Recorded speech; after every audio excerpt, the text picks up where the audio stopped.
Hello and welcome to a special episode of the Property Roundup here on iPropertyRadio with myself, Carol Tallon. I'm delighted to be joined by my co-host, Emmet Creighton, Client Partnership Director with Daft.ie, and today we're coming to you from the offices of Keenan Auctioneers in Kingscourt, County Cavan. And joining us to talk about the local property market here is estate agent Donal Keenan. Donal, thank you so much and thank you for welcoming us into your offices today. I've already started by admiring your office. You've got a beautiful layout, very inspiring, with lots of key messages for home buyers and home sellers. But sometimes that positivity doesn't translate into action on the ground when people are looking to buy and sell. So tell us a little bit about the local marketplace here across County Cavan. Yeah, Carol, well, thanks for coming down here today. Pleasure to meet you both and delighted to have you here in our little neck of the woods. Yeah, look, Kingscourt, busy little town, population of in around 3,600, 4,000 people, still commutable distance to Dublin. So, look, we get all sorts, but I suppose the primary, a lot of first home buyers really, maybe they've been renting in Navan or Virginia or Carrick Cross, and it's just gotten really expensive there, and they can't afford those areas. So they have traditionally has been a bit more. There's been a bit more value here, I suppose, for a semi-D in Kingscourt. So they're starting to get priced out. In Navan is a perfect example. Like and it's about 25 minutes down the road here. So we do get a lot of people, from that direction, and Trim as well. And age-wise, we're probably talking about late 20s to anywhere to early 40s, I suppose. They're getting a bit more space here in terms of backyard space. What kind of budgets were your first time buyers presenting with? Well, your 3-bed semi-Ds are sort of going anywhere between 235, 245, 255 for a good one.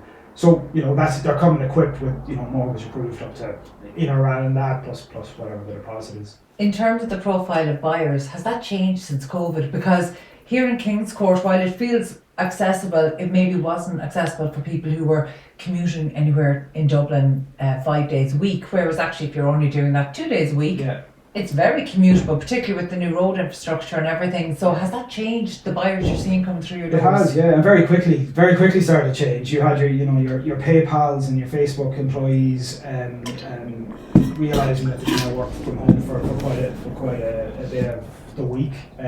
So yeah, we sold a lot of PayPal sticks out as one in particular. Sold several houses to people there who discovered that now they could have hybrid working, so to speak. And to be honest, the stretch from here to Dublin, it's not that bad. It's 20 minutes now, and then you're on to the M3 or M3 up to Dublin. Donal, I think it's a really good segue into understanding how do you attract people who are maybe working in PayPal, in Google and Facebook to this part of the country. As you said, they're looking in Navan, they're looking in these major towns, but something I wanted to bring up with you guys is your visibility from a Daft perspective. What we record is off the charts. You've had 16 million impressions in the last 12 months, and your nearest competitor, who has twice the amount of stock of you guys, but they're established a lot longer, has only half of that. And I'm eager to understand how you do this, and also, is that the reason that people can actually find you and find the properties you're selling? Well, look, it's great to hear that because I didn't know that about the impressions. So yeah, fantastic. Yeah, and we correlated that back to growth. I mean, we're seeing the growth in your business, but we're also seeing it with other agencies that have this amount of visibility. And now you have a professional marketer on and Carol alluded to your office. It's very professional. It's all set out to win instructions, I assume. Yeah. Look, delighted to hear that because sometimes you do feel like you're spinning the wheels and you're going backwards and forwards. And I suppose from the get-go, when I sort of came back into the property business, yes, it's about selling, and yes, it's about meeting people, and we love all that. And sales is probably in the blood for going back generations, I suppose. But what do I get a kick out of, and what did the team get a kick out of? Well, what we get a kick out of is we certainly get a kick out of video marketing. So from the very start, it was something I was tinkering away at. Now, not very well in the beginning, and brought Emmet O'Reilly on board. He's now a qualified agent, and Emmet is a fantastic marketer, I suppose. Lots of skills in that department, and the two of us working together, I suppose. Just started small from microphone choice to camera choice to how do you show the outlines of a property digitally on video that other people weren't doing. So we spend a lot of time working on videos, long form videos, sort of trending Instagram, social media type videos, TikTok videos, and pushing them out. So it's not just doing them and them not being seen. So then we would push them out on all platforms available, including Daft.ie, and thankfully Daft has that feature, where you can upload your video, because we have always made a lot of use of that with links into YouTube and it's playing the video. Because while photos are grand, sometimes video gives even better idea of the property than photos. So we've always made use of that, and then we push it all out on YouTube, Instagram, TikTok, LinkedIn, Facebook. Not Facebook, probably not as much reach now with Facebook as they used to be, but Facebook as well, and I think there's probably one or two out there I'm missing. Bebo was still going, we'll be doing that too. But so it's kind of, am I correct in thinking it serves a double purpose. It promotes the property that you're doing for your clients, so it's your USP and you're driving that. But at the same time, it's increasing your profile hugely. From our point of view, you're so visible. Like if you're thinking of selling in this area, you'd be thinking of you guys. I think so, and that has been feedback. And the videos locally the videos get a lot of local attention, and we get calls. People, when we put up a coming soon video, which is like a 20-second video, about a day after we've been here, there might be a little bit of drone footage in it, plus vertical camera footage going through. If the minute that goes up, we will get calls on the basis of that coming soon video alone before it hits Daft. And that's always exciting to us because it means they're watching, But it's not just that. When we put so much work into that, then it's important that I suppose that is amplified. So from the early days when Facebook had a lot of reach, we would boost ads, not as much now, but we boost ads on TikTok. Then thankfully Daft came in with their Advantage ad package. Now, to me it made perfect sense, more visibility through an Advantage ad, which has the photos and has the video. So look, I was pretty. We are. You're a large user of them. I was looking at your statistics before today, and a lot of your properties are prominent on the search listings, and your branding is all over them. And what we're seeing is you get more views, you get more inquiries. And we did a wide-ranging survey of property buyers and sellers in the market, and 47% of all property buyers are also selling a property. Yeah. So if you're getting twice as many leads to a property, half of them are selling the house. Yeah. So hopefully you win that instruction. Right? Well, and look, it's something that has become, just in terms of trends in the last year. My sister Lisa Keenan is also a qualified agent in the business, more focused on land sales and the Mark business. But she would have seen back in pre-crash days, there would have been a lot of chain sales. And we would have been a little bit adverse to even going near anything like that. But it has become such. People are locked up. They can't buy the next property until they're sellable. So you can't stick your head in the ground and say, oh, well, no, I'm not going to deal with you because you don't have your money ready, because you're not going to have a business. So especially in the last 12 to 18 months, I've noticed that coming through a lot. That we're talking to people and they're saying, look, I don't really have a backup plan between the closure of this sale and going to my next property. So as soon as I go sale agreed, I'm going to be out there shopping and trying to get sale agreed, and I'll be quick about it. But I can't move. And our choice is, well, okay, thanks for being upfront with us. We will likewise be similarly upfront with the buyer of your property.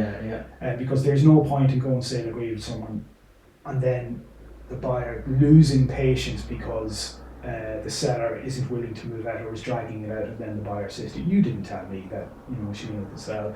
So we find, as long as we are upfront with people when we're doing a viewing, it's the conversation we probably have at the end of the viewing. We say, no, here's the situation.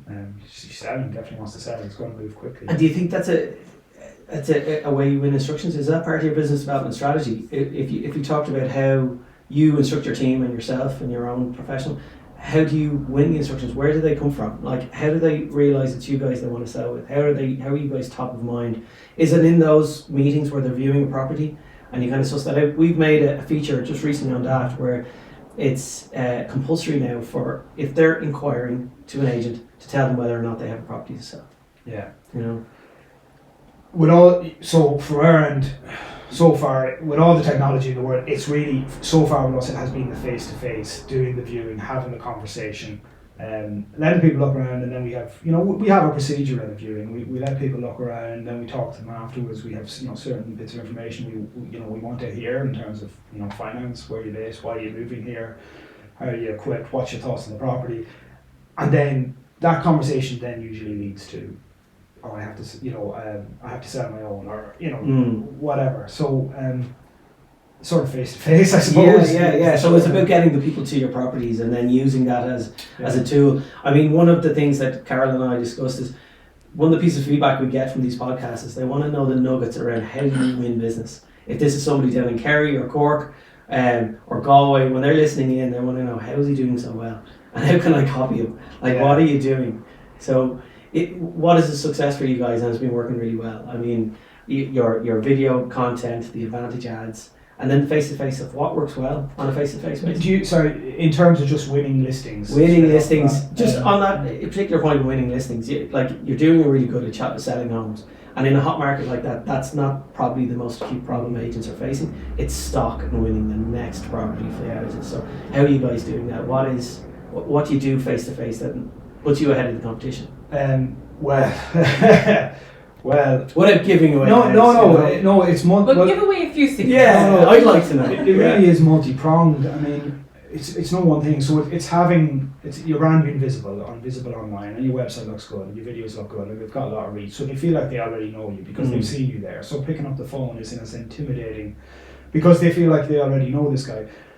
And then it starts when they ring us, thankfully there's a great team here, and we all talk to each other, and Amanda, who mans the phones there, she's on it straight away, locking in that viewing, and the idea of a new call coming in about a new potential sale, that call needs to be, it needs to be dealt with straight away, and not three days down the track. Okay.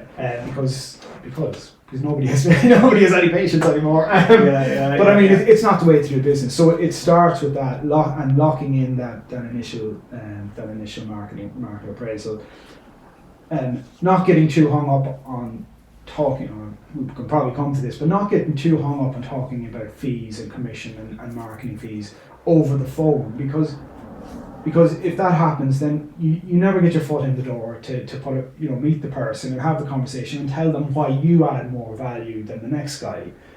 If you're divulging if you're pushed, you'll say it, but if you're giving your fees away, all that happens is they don't get the benefit of you coming meeting them, telling them all the different things you can do to get a better price for your property.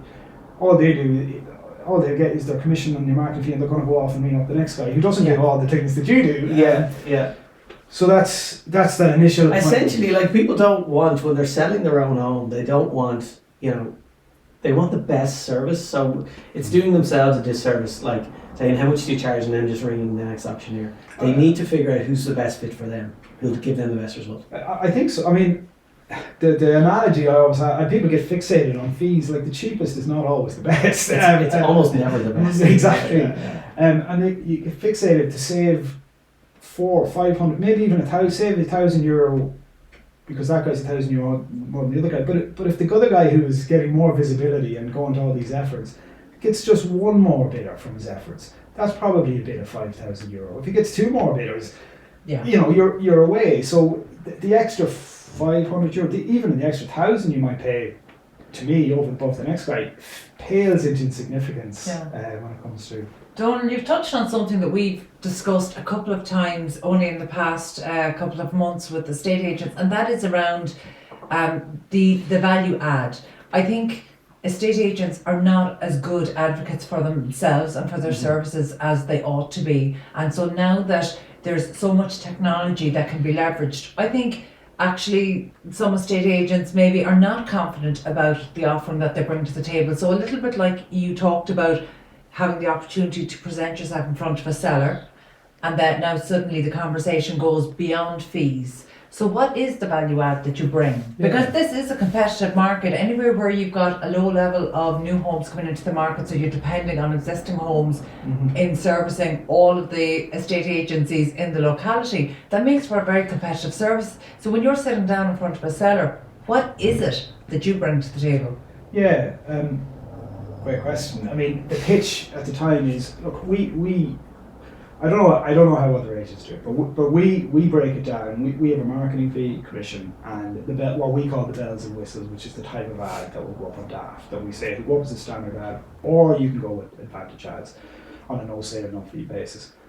So I start with the marketing, and so we have 3 different marketing packs available, and the basic is folding and signs, but most people don't go for that. And then there's a silver pack, which is a lesser version. But look, any house over 200,000, we recommend they go with sort of the gold pack version. The gold pack is, well, I might as well. The gold pack is, yes, okay, it's signs, and yes, it's photos, and yes, it's drone photos, and yes, it's drone video. But then it's the long form video I mentioned. It's the coming soon video I mentioned. It's the hook video that I mentioned, which is again a short video, but they're nearly trying to go viral on TikTok with it. Not only that, there's the virtual tour, Matterport virtual tour, which we do, the floor plans. I also explained to them, we've come up with this idea, it's called Final Call Friday, which I don't think anyone else is doing. Now, I borrowed the idea from an estate agent I saw in Australia. It's a timed sale. Now, it's a timed private treaty sale. So if I get a property, I have 2 competing bidders, and we're already at a price that the seller has told me he's happy with, I would say to him, look, this property, you're already at a price you're happy with. The buyers are looking for a deadline. They don't want this to drift on any longer. So this is primed for what's called a Final Call Friday. So we do a little video either on the previous Friday or the Monday, and we say, coming to you, we've got Final Call Friday coming this Friday, 4 p.m. The seller has said he will take whatever's on the table at 4 p.m. this Friday, that whatever date it is. In the background, we have different platforms for our online offers, but we put the clock on, so the clock's ticking down. That's on the social media video. That link to that video gets emailed or texted actually these days to anyone who's inquired about the property, anyone who's looked at the property, and anyone who's been on the property. So there can be no danger of anyone missing out or saying you never told me. So the clock's ticking down. Usually what happens, not always, but more times than not, at about 2 o'clock on that Friday, there's a flurry of bids coming in between 2 o'clock and 4 o'clock. Now, it is a time sale. It is a timed private treaty sale. We send out the terms and conditions. We explain the difference. We are borrowing the time element from an auction.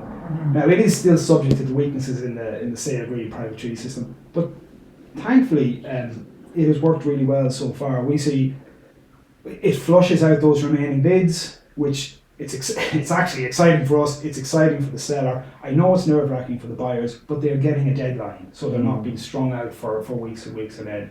Now, it's not for every property. You need to be at a price that you're happy with and competing bidders. But Donal, that is a risky manoeuvre. That's a way to antagonise buyers as well. How has that played out for you? Really well, because most buyers at that stage just want to know when the decision's going to be made. In terms of what elements are you adopting from the private treaty and what elements are you adopting from the auction model? So, for example, do you have the transparency of the auction model where each people is seeing the previous bid? Yeah. So then are you literally down to sniping, as in who gets in below the wire? No, it's not that, in the sense it's set up so that if someone makes a bid at 3:59 p.m. it extends by 3 minutes or something. 3 or 4 minutes. Now look, we are always on the phone in the background, making sure, like if there's someone overseas, look, we do notify people about, check your internet connection, make sure you're on top of it, because this could happen. But it has worked really well. I really like the sense of urgency it delivers, and I also like the confidence. I like it for sellers. I'd be worried for buyers because that would scare an inexperienced buyer away. And I would love if all first-time buyers have the confidence to go into auctions or best and final bids. Well, I know the Daft offers product is very similar to that. Like, it's a private treaty sale, but all the bids are visual. Yeah. And the agent can close it whenever they like. So it's commonplace, and we've done billions of transactions through it. But like the way you've set it up, I think is really, really unique. Yeah. I think sellers would love it. Yeah. Sellers do. Look, you have to notify people. Explain this. We are borrowing the best parts of the auction. It is still a private treaty sale and subject to contract and all of that. But from the buyer side, it can be frustrating and nerve-wracking. But there's a deadline there, and and there's a bit of faith and trust there with the seller, because once they commit to doing it, I say to them, look, this is it. You can't change your mind. So there is a bit of trust there. But thankfully, I have never had a seller who said, "Oh." Well, I suppose you have the transparency. I suppose I'm probably thinking back to 15, 20 years ago when we had best and final bids that were delivered in an envelope to an estate agent's office, and you would arrive with 2 and 3 envelopes, and you decide which one based on who you see pulling up outside the office that's on not the really day. a problem anymore. So that's really, that was something that was not a pleasant experience to be involved in. But if you have the transparency and you're keeping the bids, I can see how. I think that's a really unique and a really it's gem an interesting for our listeners, a gem. But like, that's a success story for you. I'd like to dig in a little bit. Tell us about something like you mentioned Australia there. So tell us a little bit about you and your background, and then I'd like to know what hasn't worked so well, and what have you tried. I might just tell you one other thing. Okay, go for it. Now I'll stop. We've also, and again, it's borrowed from an Australian not mentor but trainer, whatever. It's become more, especially as the market slows, to keep communication with your seller. The worst thing is if you don't give them feedback about how did that viewing go, what did they say, and they're left waiting there for days on end for an update, or maybe you tried to call them, you didn't get them, and a couple of days passed. So we have started, and it's, it doesn't cost anything else, but we now have a dedicated WhatsApp property group for every single property, and on that group is myself and the rest of the team and the seller, and I explain that, look, the minute we finish a viewing, you're going to get a voice note saying, this is the profile of the buyer, this is the mortgage approved, they're not mortgage approved, this was some of the comments of the property, and a rating out of 10, likelihood to make an offer. And now that's subjective, of course, but it means they are getting that voice note pretty much straight away. The communication is really key, isn't it? And look, where it really comes to the fore is if we try and guide the price properly, accurately, but if it happens that maybe a property has been guided too high, as long as you've kept the communication channels open, there's no surprise. Conversation becomes a lot easier in terms of, okay, we need to adjust the price down, and here's why. And they will probably already know why, because you've been. This probably brings us back to our mutual previous professions, whereby communication is absolutely key, and delivering bad news was a key part of the job. So tell us a little bit about your background, where you started and how you got to here. Yeah, background wise, didn't start out in sales. I trained and was apprentice as a solicitor, and qualified in Ireland in sort of May 2003. Worked for about 7 or 8 months, and then headed off to Australia, and took about a year and a half, 2 years to requalify there. Requalified in 2006, and worked in Australia as a solicitor from basically 06 to 2014 or 2015, mostly in Brisbane, but also in Sydney and on the Gold Coast. A lot of commercial litigation, but also both in Ireland when I left and in Australia, also in property as well, the transactional stuff. So thankfully that exposure, I suppose, to conveyancing in particular, does give you a little bit of a better understanding of the conveyancing process. And it's the stuff you can bring across. Well, I'm interested to know how you ended up here in property, like sales. Well, to be honest, probably was getting a little bit jaded in law in around that year, probably a few years before 2014. What's life without a good midlife crisis? But probably was getting a bit jaded with it. Was conscious of, when you're in Australia, family getting older back here. So there's a couple of other reasons, but wanted to change basically, and I came back here 2015, went back and forth a couple of times, and then sort of committed then to sales. This sales, I suppose, this business has been in Kingscourt since 1973. Before that, so my dad had set up shop here in 1973.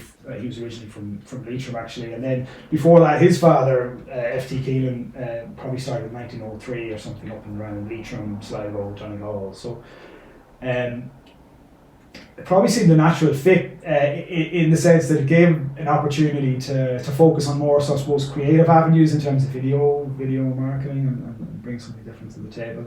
There was a natural draw there, I suppose, with family, and maybe growing up I would have spent a long time here, so I would have had an understanding of the sales business.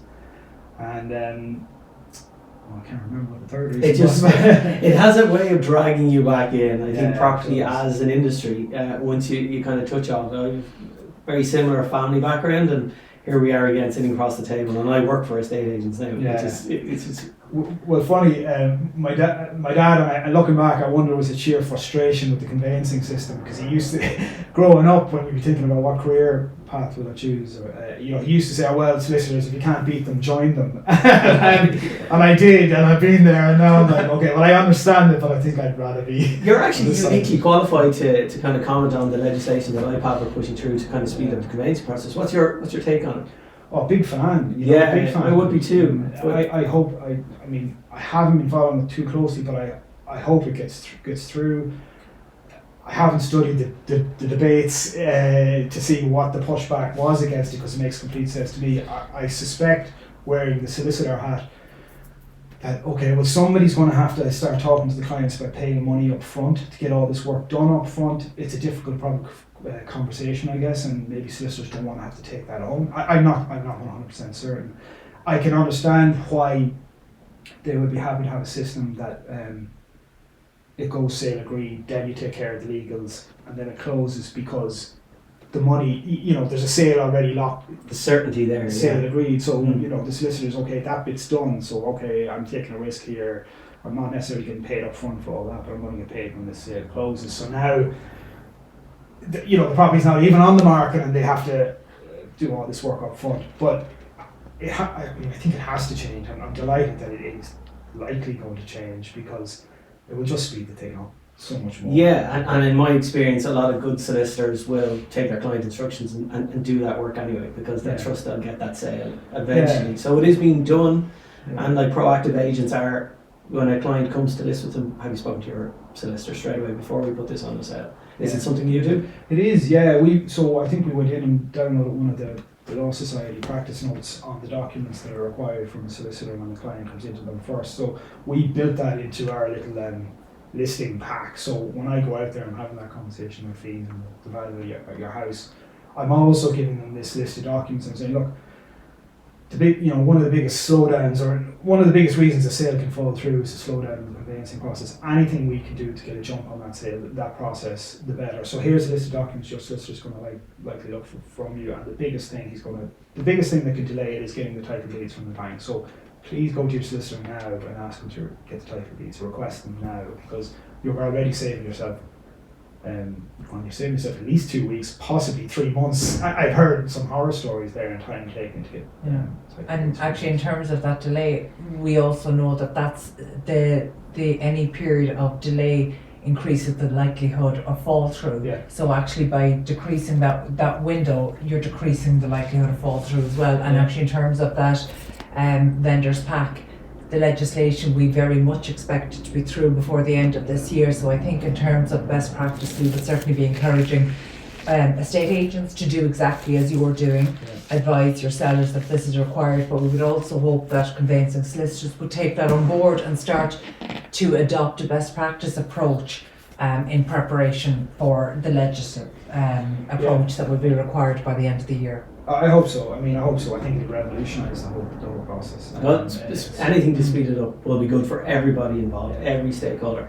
Something you touched upon there is, there are so many stakeholders in a property transaction, and one of the parts I like when I listen into Carol's podcast is like difficult pieces, overcoming objections. Like, how do you handle that internally? Like either a difficult client, a difficult buyer, a stubborn solicitor.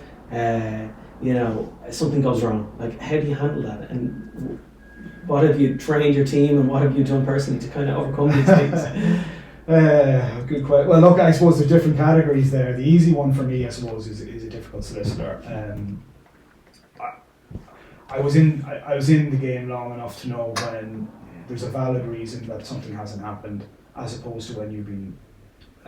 There's not a valid reason. And I've also learned, I suppose, things as simple as when they say they're going to do something, well, can we have a date and a time, at least not a shortcut, because it's a very, very vague definition.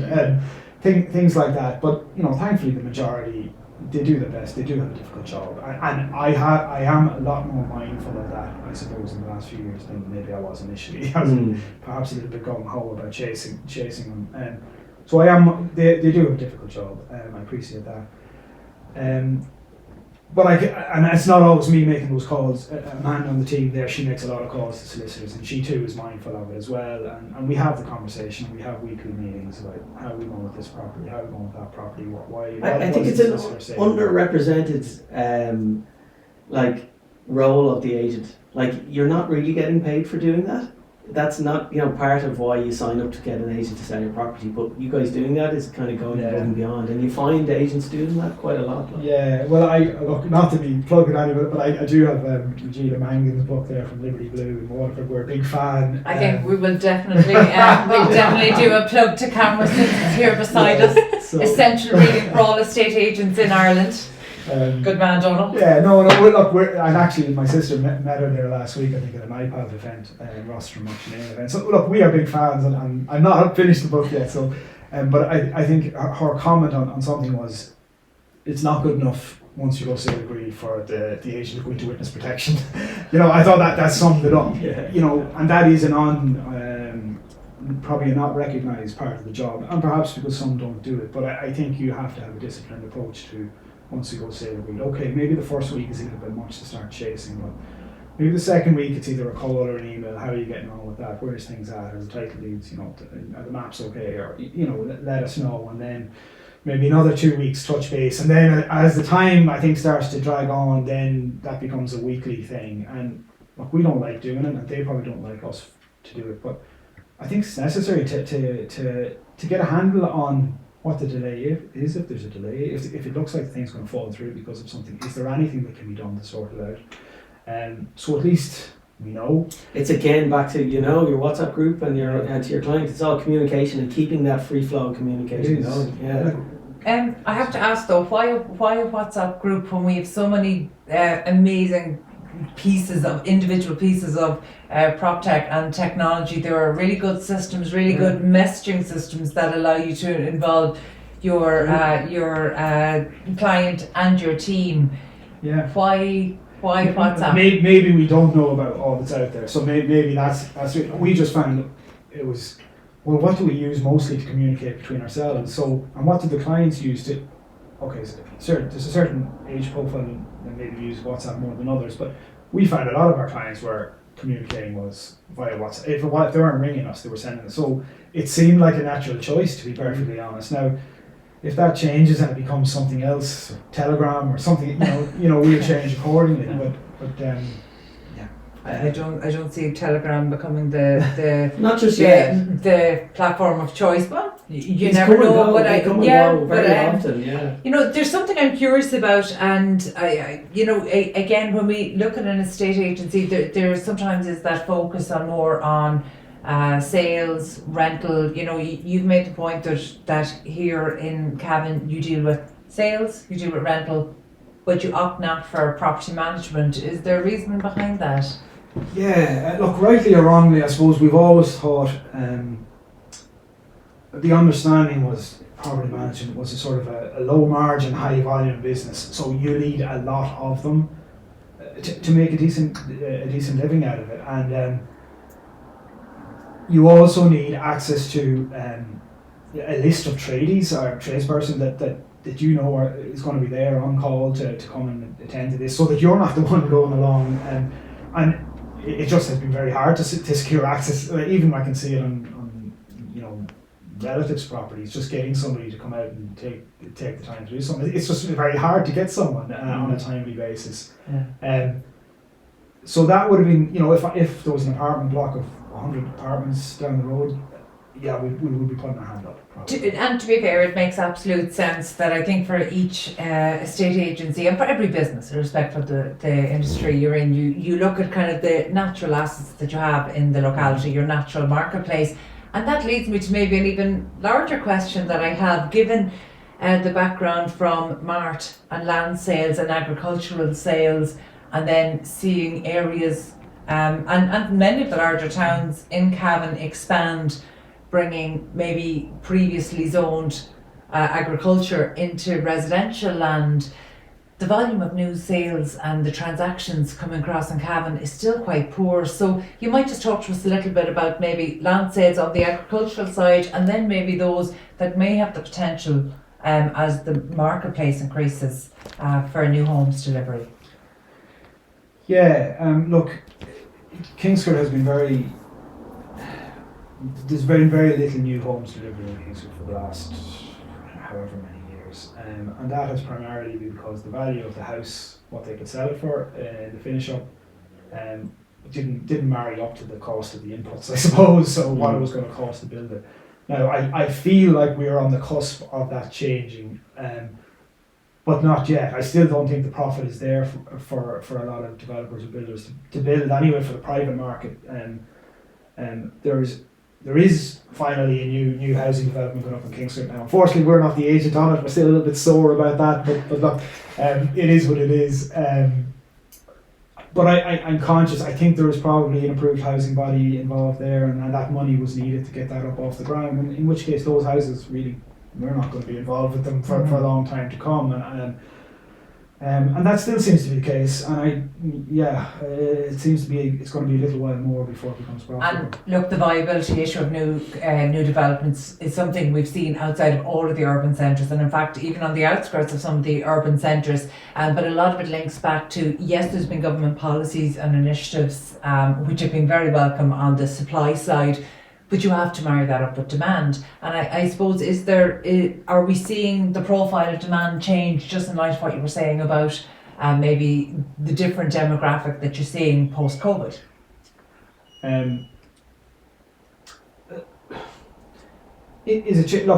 There's a lot of buyers now who can work from home, I suppose. That's the biggest change. Like possibly said earlier about your PayPals and your Facebooks, and there's a lot of hybrid working going on that allows people who are their employers in Dublin, but they can work from home. So that's filtered through.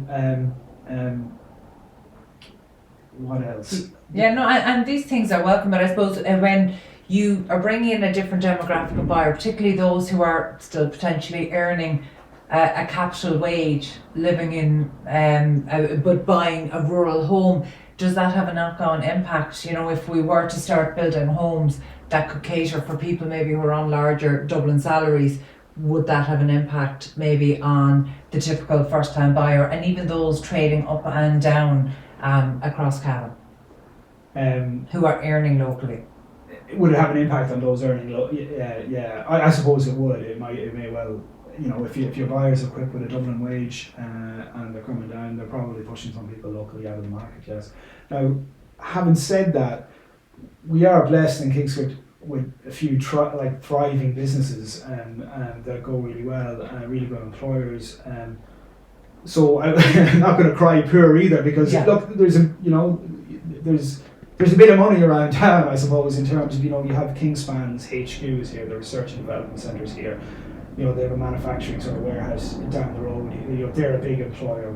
O'Reilly Concrete and their sister company, Barry Stone Paving, Parma Doors, Kingscourt Brick. So there's a lot of local businesses that are going really well.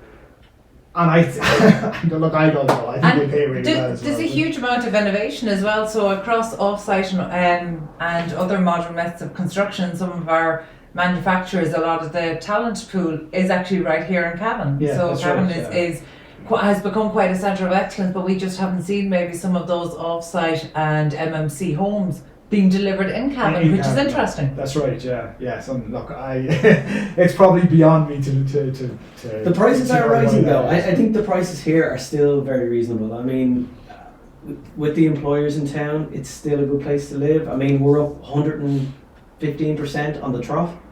And we're measuring as well the type of properties that are moving through estate agent books, and the turnkey properties are moving way faster. They're selling way faster, and agencies are starting to consider how long they have a property on their books.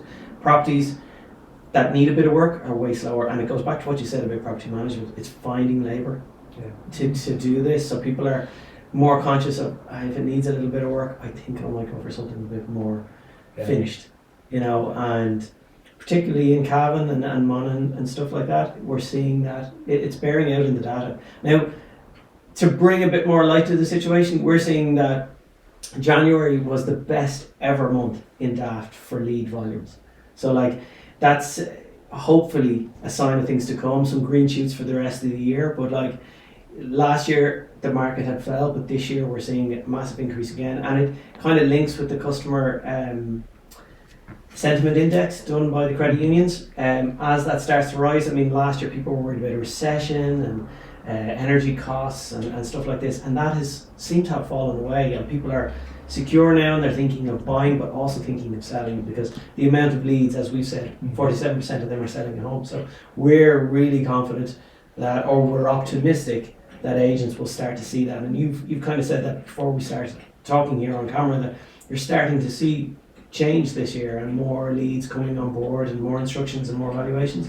Yeah, I think that thankfully it's playing out, because I did feel it cooled a little bit at the end of last year, but thankfully, we've come back January, or we're nearly through February now, and I suppose I'm myself becoming a bit more of a better, recording market appraisals and numbers and stuff like that. So, there's already been, something like 25 between land and residential. I've already done maybe between 25 and 30 market appraisals, so far. Now, they haven't all converted to sales just yet, because a lot of people are holding back. There's people holding back till April and May. But, if we do our job and sort of keep in touch with them. It's a bit filling the pipeline and getting people lined up, so that once they pull the trigger, they're thinking of you guys. Yeah. And that time between a market appraisal and when they actually give you the instruction, you have to remain top of mind. Yeah. So all of the work that Emma and your team are doing is going to be, that's when it bears fruit, really. Yeah. Well, it is. And on the subject of pipeline, now, we were talking about maybe race to the bottom and things like that in terms of fees. Like, we did run a deal sort of late December, early January, and it was going to be not no fees, but there was going to be zero fees up front. Now, we were going to charge the same when the sale closed, but that thankfully 4 or 5 properties have come through those advertising efforts, so at least you come back into January, they're already in there and locked in. And why did you do that deal? Was that just part of winning that instruction? Oh, look, we'll probably do it all every year maybe now, but it was just because I felt November was cooler, and I was like, okay, well, you just want to eliminate the uncertainty, I suppose. So wouldn't it be great to come back in January, or know that we have 5, 10, 15, whatever sales up our sleeve, or market appraisals up our sleeve? Wouldn't that be great? How would we go about that? But we're not going to do the race to the bottom and say 0%, or what would be of value? Well, okay, they don't have to shell any marketing money up front to us in the beginning. So that seems like a value to me. They don't have to pay when the sale closes. So we ran that, and look.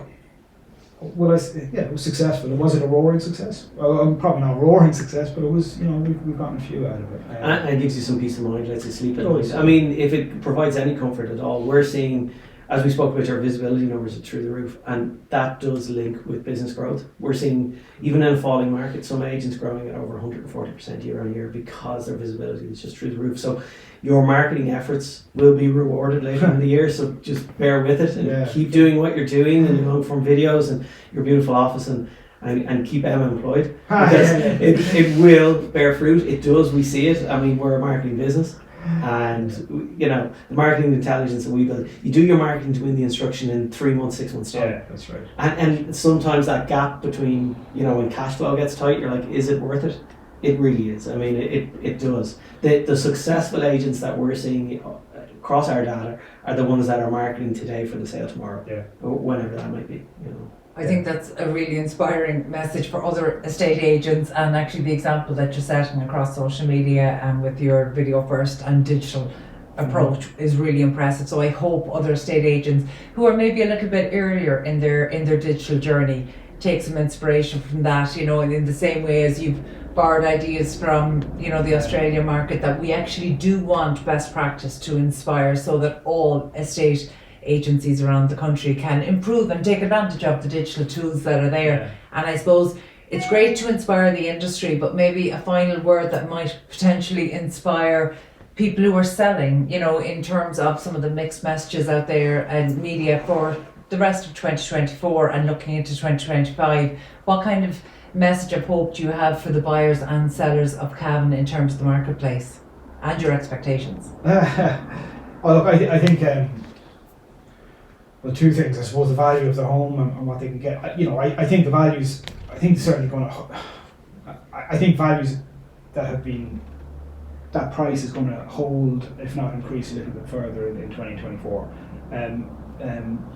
Houses that we have found, houses that have B3 energy rating and above, sell a lot better and for more than anything below. So if there's things you can be doing to upgrade your from your C1 to your B3 or to a B2, that will pay dividends. So that's the good news, I suppose, for sellers. It's good, the value's holding and probably more increases. And there are increases forecasted, probably more modest, but than we've seen in the last 2 years or so. But so that's that on the value of your home. Marketing wise, well, my analogy is don't be shy about focusing on the spend on marketing, because it will pay dividends on the flip side. The more people it's the funnel. The more people that look at your property, the more calls we get. The more calls we get, the more viewings we get. The more viewings, the more bids, the better price. And what a way of doing that is really good marketing. People spend a fortune doing their car up to put it on done deal to make it look really good, but for some reason they shy away for selling their home that's worth €700,000. It makes a lot of sense to me to spend a little bit more on advertising. I suppose that's very good. Donal, thank you so much for allowing us into your offices today. The offices are absolutely lovely. Thank you so much to your team for the hospitality. We really enjoyed, and also it's great to see that Kingscourt is a thriving market town. It's great to be here this morning. You've a beautiful cafe next door, lovely bakery across the road, which we've enjoyed. So it's always good to take a visit. So thank you so much. That was Donal Keenan, and we're here today with the Keenan Auctioneers team in Kingscourt. A special word of thanks to my co-host Emmet Creighton, Client Partnership Director with Daft.ie, Ireland's most visited property website. And finally, thanks to our producer Katie Tallon and the production team at Hear Me Roar, Media on Sound. We'll catch you on the next episode of the Property Roundup here on iPropertyRadio.com.